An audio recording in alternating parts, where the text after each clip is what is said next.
A baby's cry pierced through the quiet cabin of an early morning flight from Phoenix to Boston, disrupting the stillness that blanketed the plane. Passengers who were trying to catch some sleep furrowed their brows, craning their necks toward the source of the sound. Some cleared their throats pointedly. Others shook their heads in frustration.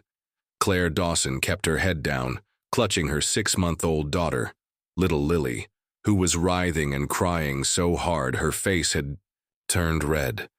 Claire murmured constant apologies, her voice hoarse after nearly 2 sleepless days. Sweat soaked the back of her shirt. From anxiety, from heat, from the fear of the judgmental stares surrounding her. "Please, baby. Please stop crying," Claire whispered, gently placing Lily on her shoulder and rocking her softly, hoping the motion would comfort her. But nothing worked. The crying grew louder, and even her seat seemed to shake with each trembling breath of the young mother on the verge of breaking down. Claire was 24 years old, and once dreamed of becoming a nurse. But everything changed when she became pregnant with Lily. The child's father, a mechanic she met while working part-time at a convenience store, vanished the moment he heard the news. Now, she was mother and father, part-time night shift, bakery worker, and the sole hope for her daughter's future. The ticket to Boston had cost Claire all the money she'd saved over 2 months. She was traveling to attend the high school graduation of her niece, the daughter of her older sister, Jessica, with whom she'd cut ties 2 years earlier. Their falling out had been bitter, centered around Claire's decision to keep the baby. Jessica had called her selfish and reckless. Deeply hurt, Claire had walked away in silence and hadn't seen her sister since. "Could you please keep that baby quiet?" An older man's voice snapped from a row across the aisle, full of irritation. Claire felt her whole body freeze. Hot tears welled up, not just from embarrassment but from sheer exhaustion. "I'm sorry. She's not used to traveling. I'm trying," she whispered, eyes avoiding everyone's. For a moment, she considered standing up and taking the baby to the lavatory at the back of the plane, but her arms began to shake. She felt like she might collapse at any second. Then a gentle voice came from beside her. "Excuse me, I don't mean to intrude, but would you like me to try?" Claire turned, stunned, to see the man sitting next to her.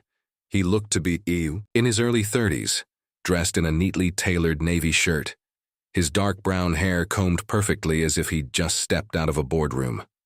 A sleek metal watch gleamed on his wrist under the overhead lights. He clearly looked successful, yet his eyes radiated warmth and unexpected kindness.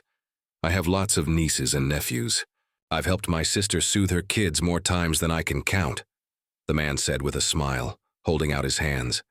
Maybe a different voice, a different pair of arms might help calm her down. Claire hesitated. She'd learned not to trust strangers, especially men. But this man's eyes held no judgment, only sincerity, and she was too tired to refuse help one more time. "All right," she exhaled softly, "as long as you truly don't mind." The man took Lily with surprising ease. She continued crying for a little while, but once cradled gently against his shoulder and softly patted on the back, her cries began to fade. Then, to Claire's absolute astonishment, Lily stopped altogether. She let out a raspy sigh, rested her head on his shoulder, and slowly closed her eyes. Claire's mouth fell open. "How about that?" the man said with a smile. "Guess I've still got my good uncle skills." She let out a soft laugh, the first in days. "I can't believe it." "Happens all the time," he winked. "My name's Ethan Walker. Nice to meet you and your little one." Claire gave a small nod. Claire Dawson. Thank you. Truly." She looked at baby Lily sleeping peacefully, her cheek resting on Ethan's shoulder like it was the safest place on earth. In 6 months of being a mother, Claire had never seen her daughter this calm. It felt as if the entire plane had landed from a crisis. And the strangest part was, Claire no longer felt the urge to hide from other people's eyes. But what unsettled her more than Lily was the man now sitting beside her. A complete stranger, well-dressed, clearly wealthy, looking like he belonged on a magazine cover, yet holding her baby like a natural father. And quietly, A question slipped into Claire's mind. Who is he? And why is he here? Claire sat in silence for a long time, as if even the slightest breath might awaken the nightmare from earlier. The crying, the irritated looks, the despair gnawing at her from the inside. But now, everything seemed to have receded.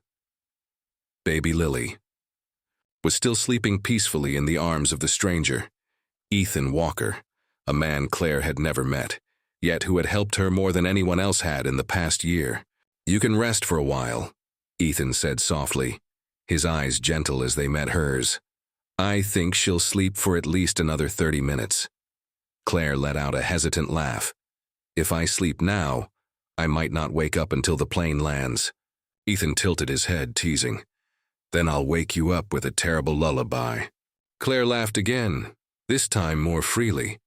How long had it been since she last laughed like that? She looked at her daughter, now fast asleep in Ethan's arms. Her tiny lips gently pressed together, her little hand loosely gripping a fold of his expensive shirt. The scene felt so peaceful, almost surreal compared to her life of sleepless nights and mounting bills. Do you have kids? Claire asked, curious. No, Ethan replied, still with that calm tone. But I have 3 nieces and nephews, 2 boys, 1 girl. I once got stuck babysitting all 3 at once, for a whole day. I thought I wouldn't survive. Claire laughed loudly. And yet you still volunteer to hold a stranger's baby. On a plane? Maybe I'm crazy, Ethan shrugged. Or maybe I just saw a mother who looked too tired and thought she deserved someone to share the load for a bit. His words silenced Claire. She wasn't used to someone seeing through her in just a few minutes. Being a single mom had taught her to be strong, to pretend she was fine, even when she wasn't. But in this moment, sitting beside this stranger, she didn't feel the need to pretend anymore. You don't look like someone who usually flies. Economy, she said, half joking, glancing at his tailored outfit and gleaming watch. Ethan smiled, not denying it. You noticed quickly. Usually people like you fly first class, sip wine, wear noise-canceling headphones, and never have to hold anyone's baby. True, he nodded, but sometimes first class is too quiet, too distant. Here I feel something more real. Claire raised an eyebrow slightly, sensing there was more behind his words, but she didn't pry. Ethan had already done more than anyone else on this flight. That alone was enough to make her grateful, no matter who he really was. Claire, Ethan spoke again after a moment of silence. I don't mean to overstep, but are you okay? The question caught Claire off guard. She didn't know how to respond. No one had ever asked her that, not like this, not with such sincerity. She glanced at Lily. I live in Phoenix, work at a 24-hour bakery. I pulled 2 shifts, straight, and then caught this flight. I'm going to my niece's graduation, the daughter of my sister who I haven't spoken to in 2 years. Ethan didn't interrupt. He nodded, his gaze attentive, as if every word Claire said was a precious puzzle piece. Lily means everything to me, Claire continued. But life is really hard. I used to think I was strong. Now I just feel exhausted. Ethan didn't reply immediately. He looked down at Lily, then said gently, I think you're stronger than most people I've ever met. Claire gave a bitter laugh. You don't even know me. Maybe not. But I saw you apologize to every person around you. Saw you hold your baby and soothe her under a whole cabin's judgment. I saw you hold back tears even when you were clearly too tired. And now I'm holding a baby girl sleeping like an angel. That's because of her mother's love. Claire turned away, her eyes suddenly stinging. No one had ever said that to her before. Not Lily's father, not the neighbors, not even her own sister. The flight continued in an astonishing calm. The background noise, pages turning, trays, clinking against armrests, the hum of the engine, faded into a gentle backdrop for this rare feeling of peace. Claire rested her head lightly against the seat, then slowly leaned toward Ethan without even realizing it. Her back brushed against his shoulder. Ethan didn't move. He simply sat still, holding Lily with both arms as if protecting something precious. Sleep came faster than she expected.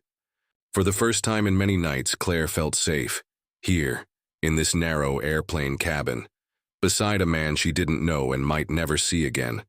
But at least in this moment, he made her believe the world wasn't as cold as she'd once thought.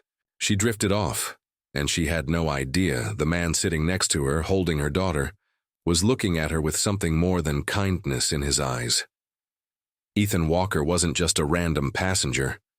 He was the CEO of the Walker Foundation, one of the largest national charities focused on supporting single mothers and low-income families.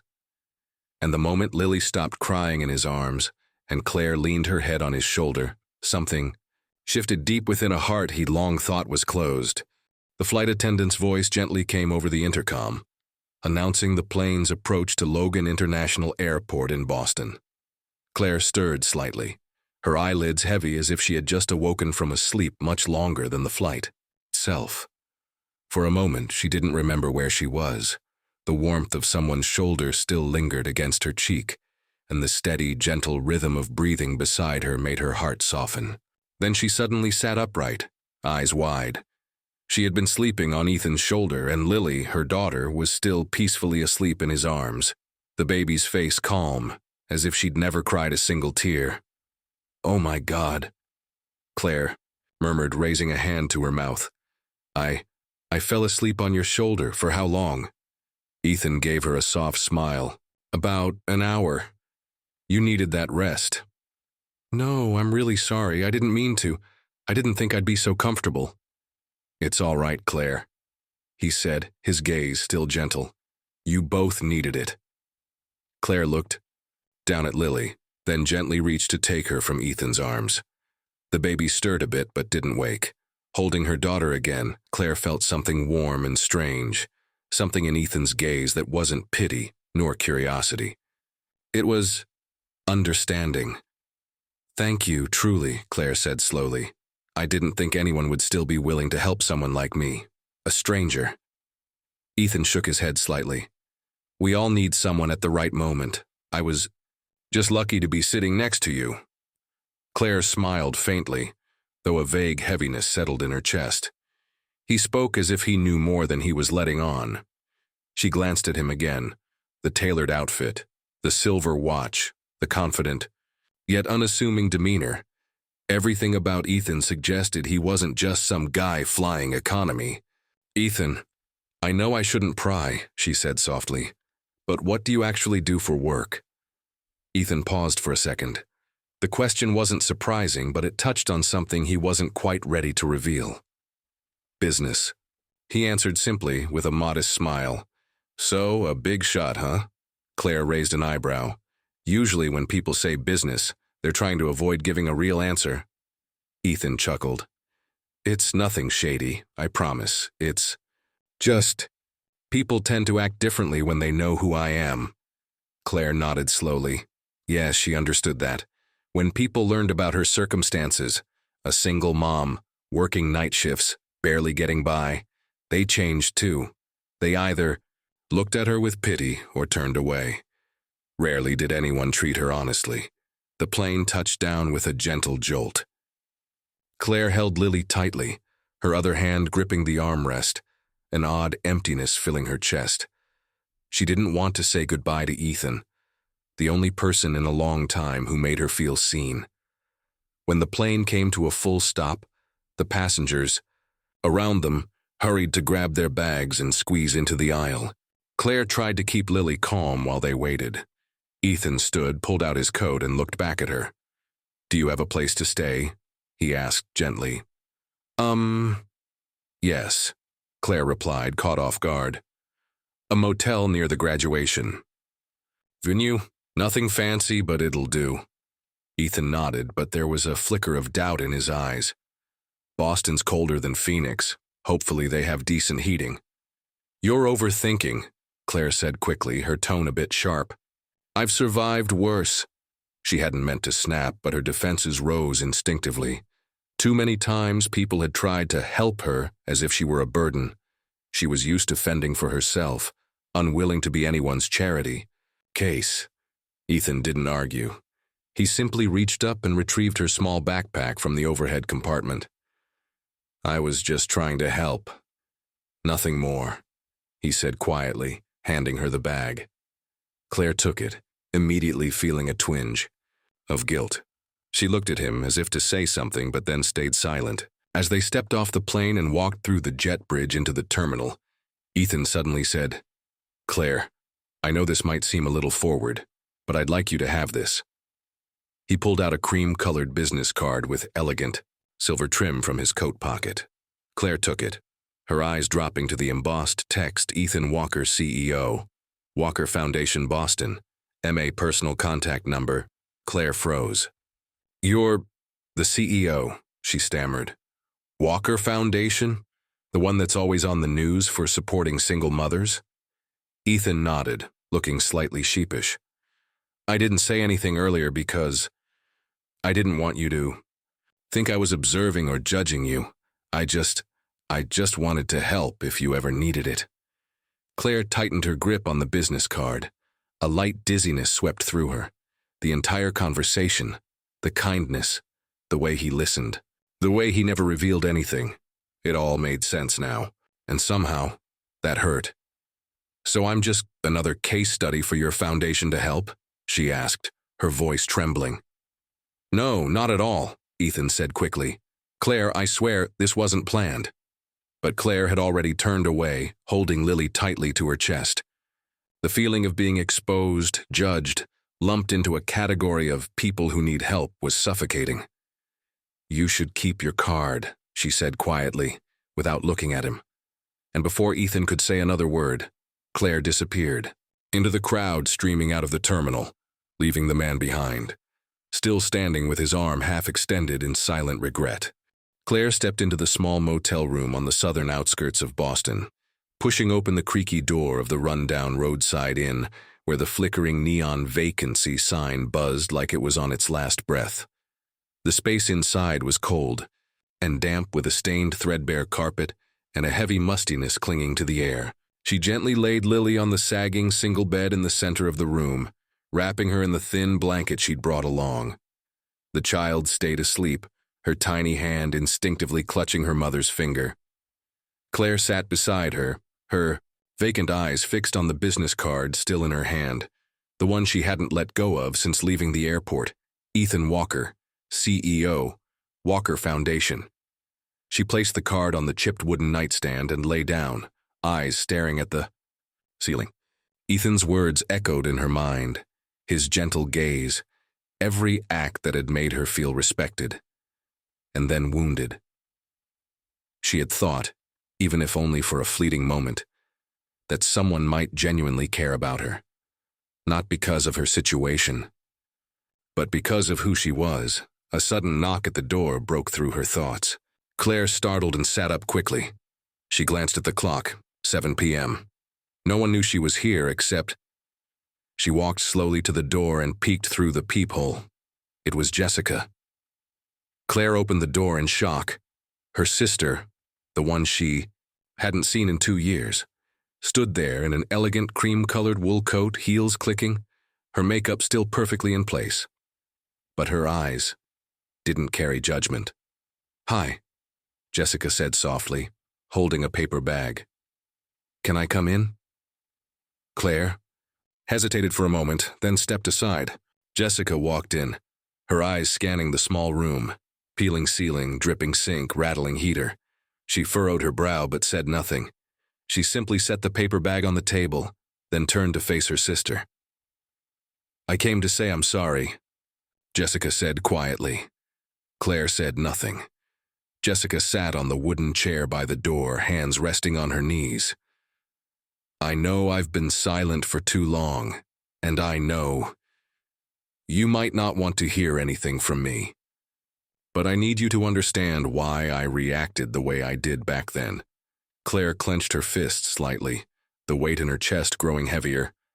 "I don't need anyone to justify calling me selfish for keeping my baby. No, you don't need to forgive me right away. I just need you to know something I've never told anyone."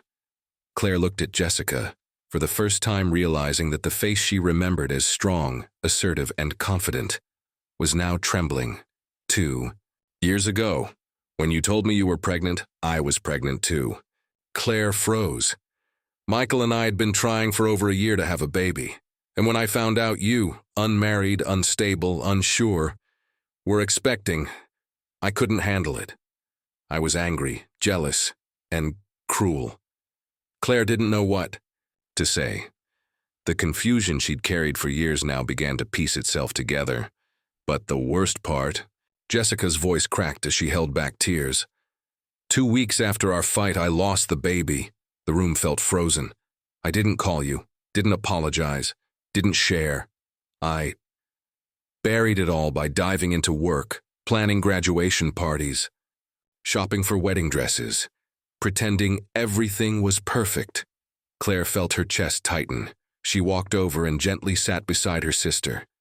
I didn't know. I thought you hated me. Jessica burst into tears, the first time Claire had ever seen her that way. Not strong, not perfect, just a woman in pain who didn't know how to make things right. I'm not here just to talk about that, Jessica said after a long silence. Someone called me, asked about you, said he's been trying to reach you for 2 days. Claire froze. Ethan Walker, Jessica confirmed. Claire turned away, her voice hardening. Probably checking to see if his charity's next success story is progressing well. No, Jessica said firmly. That's what I thought at first, too. But then he told me every little detail about your flight, how you held Lily, how you fell asleep on his shoulder, and how you reminded him of why he started his foundation in the first place. Claire was speechless. He didn't speak like a CEO. He spoke like a man who had lost something important. He couldn't stop talking about you. And Lily. Claire clutched her chest, eyes closing as tears rose uncontrollably. He didn't come to save anyone, Claire. He came because he loves you. The room fell into silence, broken only by the low hum of the desk fan and the uneven breathing of the 2 sisters. Lily stirred slightly but didn't wake. Claire brushed her daughter's hair back, her heart in turmoil.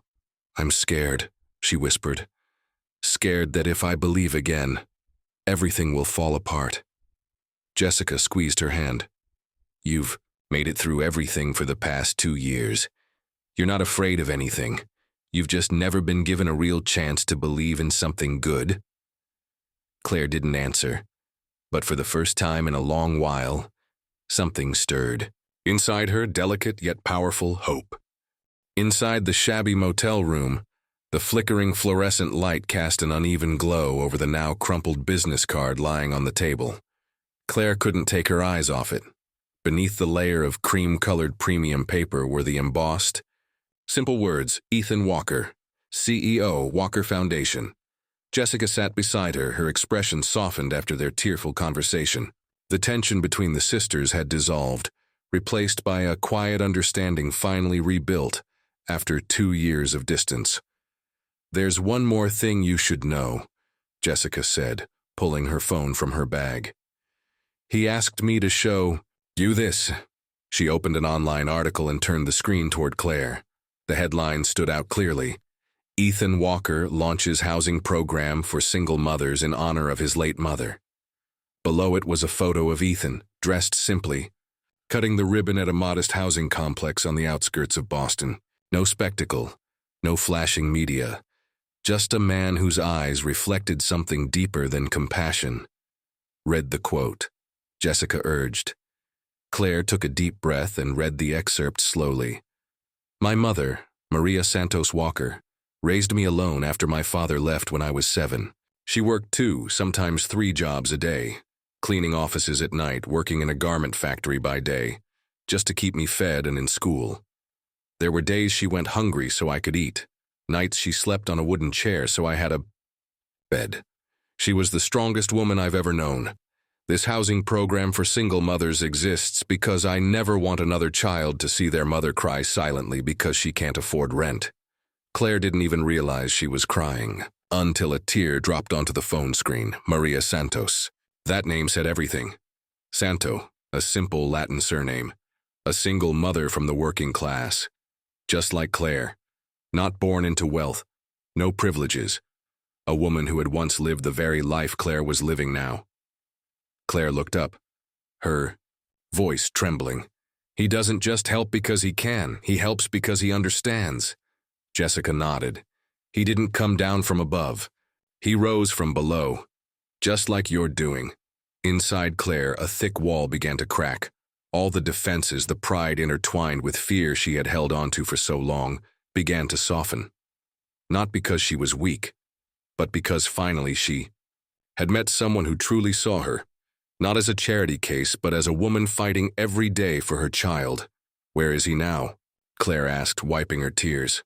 At the hotel hosting tomorrow night's event, Jessica replied. He booked a room the moment he arrived in Boston. He said he'd stay until the weekend. He's waiting for you. Claire looked at Lily, peacefully sleeping on the bed, her cheeks flushed pink under the light. The baby had no idea about the battles her mother had fought. But if Claire made the right choice, maybe, just maybe, Lily's life would be different. I don't know if I'm brave enough, Claire whispered. He's a CEO. He lives in a world completely different from mine. Ethan doesn't love his world, Jessica said gently. He loves the way you soothe your baby, the way you came to Boston even though no one invited you, the way you kept your pride even when you were falling apart. Claire turned to her sister. You believe him? Jessica smiled softly. I lost my baby to envy. I don't want you to lose love to fear. That sentence etched itself into Claire's heart.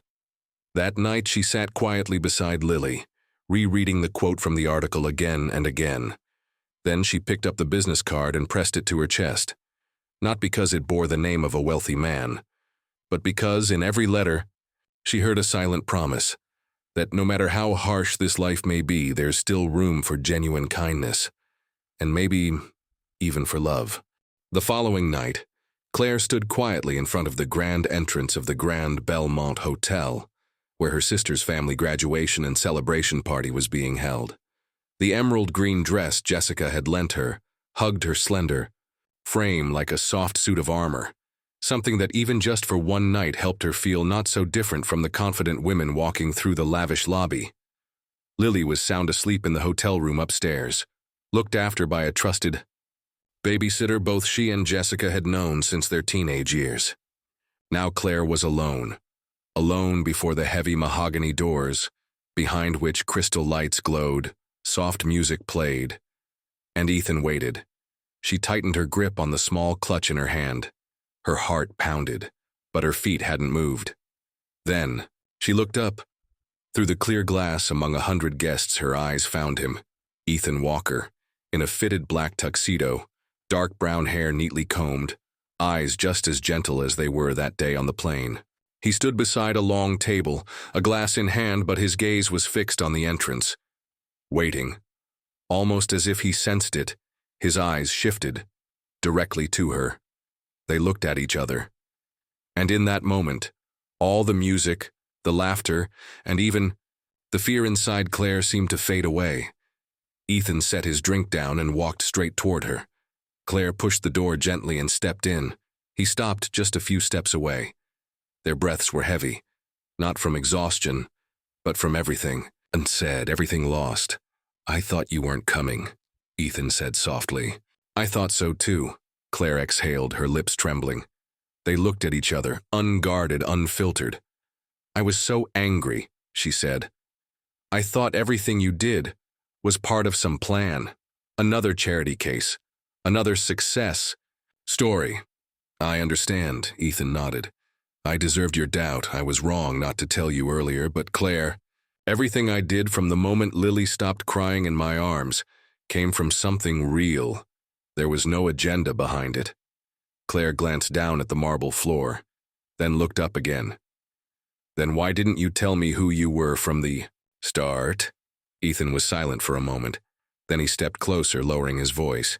Because I've gotten used to people only seeing the title, the money, the opportunity. But on that flight, you saw just a man trying to comfort a baby.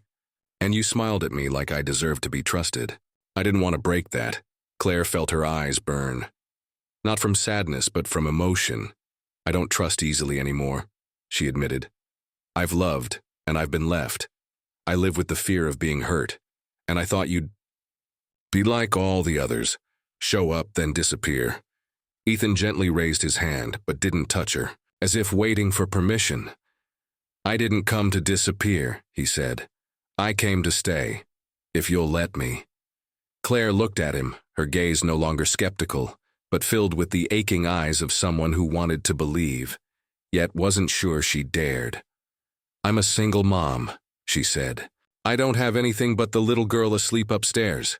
No grand career, no pedigree, just a heart that's tired of trying to be too strong.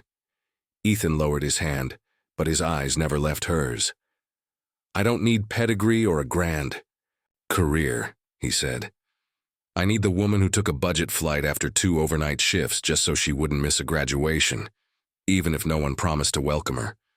I need the mother who did everything to keep her child safe. I need Claire Dawson, no one else. Claire couldn't hold back her tears anymore. They streamed down her cheeks, no longer from shame, but from something blooming inside her. Acceptance. Do you love Lily? She asked, barely more than a whisper. Ethan nodded without hesitation. From the moment she rested her head on my shoulder, he said. I didn't know what was happening to me. I just knew that whenever I think of you, I think of both of you. Claire let out a soft laugh between her tears. Then, can we start again? Ethan stepped forward, this time extending his hand, not to hold, but to invite. I believe this is our true beginning. Would you like to dance with me? Claire placed her hand in his, her palm trembling slightly, but her steps were steady. Together they walked toward the center of the ballroom, where lights shimmered on her dress like starlight, and the crowd instinctively stepped aside to make space for 2 people who seemed to come from different worlds, but who in truth shared one quiet dream, to finally find a place to call home. A romantic melody played softly as Claire and Ethan moved together across the dance floor. There was nothing grand, no fireworks, no spotlights, just 2 hands interlaced, 2 eyes locked on each other, and the quiet feeling of 2 people who had found each other after years of being lost to themselves. Outside, the world kept turning, but for Claire, time stood still in that moment. You know, she whispered, her head resting lightly on Ethan's chest. I used to think I'd never love anyone again. Ethan gave her hand a gentle squeeze. I used to think I'd only live for work, for programs. But then a crying baby on a flight brought me back to my own heart. Claire smiled, though her eyes were rimmed red. Lily will need time to adjust. She's never had a father figure. I don't want to replace anyone, Ethan said softly. I just want to be the one she can lean on. For her first step, her first fall, and her first day of school. They continued to sway, wrapped in music and trust. No one around them interrupted the moment. Some guests smiled quietly. Others discreetly wiped away tears. At the far end of the ballroom, Jessica stood beside her husband, one hand gently resting on her belly. She hadn't told Claire yet that after months of treatment, she and Michael had just received joyful news. She was pregnant again, but she knew that tonight the greatest joy was seeing her sister standing in the place she had long deserved, in the light, in love, in a steady embrace. The next morning, Boston's skies were soft and gray. Claire stood by the hotel room window, watching Lily crawl on the bed, playing with the little teddy bear Ethan had given her the night before. She didn't know where life would go from here. Didn't know if a busy CEO and an exhausted single mother could truly build a shared future. But she knew one thing for certain. Ethan was the first person who ever made her feel safe. A knock came at the door. Claire opened it to find Ethan standing there with 2 cups of coffee and a smile brighter than the morning sun. I figured you hadn't eaten yet. You figured right, Claire laughed. And I figured you'd do something unexpected again. They sat at the table watching Lily play. Ethan handed Claire a small white envelope. What's this? She asked, frowning. Slightly. Just an option. Claire opened it. Inside was a printed email. An official invitation to join the Walker Foundation's single mother housing program. personally signed by Ethan with a handwritten note. If you want this, not because you need it, but because you deserve better. Claire looked at him, her voice caught with emotion. Ethan, I don't want to start any relationship with the feeling of owing someone, and I don't want a love that's built on gratitude, he replied gently. So, this is your choice. I'll be here no matter what you decide. Claire folded the paper and placed it on the table. Then I choose, she said, taking his hand. I choose you, I choose us, but on one condition. Anything. We build this together step by step, not with money, but with truth, with effort. And with Lily knowing she's loved, not because she's part of a project, but because she's our daughter. Ethan's smile beamed. That's all I've ever wanted. 2 months later, Claire moved into a small apartment in one of the Walker Foundation housing units, not far from downtown Boston, but peaceful enough for Lily to take her first steps in the grass under the morning sun. Claire found a part-time job at the local community library. Ethan, though still busy with projects around the country, always made time for afternoon bike rides with Lily through the park. They didn't live a fairy tale. There were still bills, sleepless nights, and arguments over little things. But it was real. And that was what Claire cherished most. One June afternoon, Lily spoke her first word. It wasn't Mama, as Claire had expected. It was Ethan. Claire turned to Ethan. Both were silent for a moment. Then Ethan picked Lily up, tears falling freely as he held her close. I'll never leave her, he whispered. I know, Claire said, because for the first time in my life I know I'm not alone anymore. And so an embrace on a plane, a morning coffee, and a baby girl who knew just how to make two grown hearts believe in love again, gave birth to a family. Not by tradition, but by the beating of their hearts. They hadn't met under perfect conditions, but that's what made them perfect for each other. So the story of Claire, Lily, and Ethan comes to a close, not with magic, but with trust, kindness, and the courage to open up after deep wounds. If this story touched your heart, please like the video, subscribe to our channel so you don't miss more emotional journeys, and share it with someone who might need a gentle reminder that they are not alone. We'd love to hear from you. What did this story mean to you? What stayed with you after watching it? Leave a comment below. Even just a feeling, a memory, or a message for all the single mothers out there giving it their all every single day.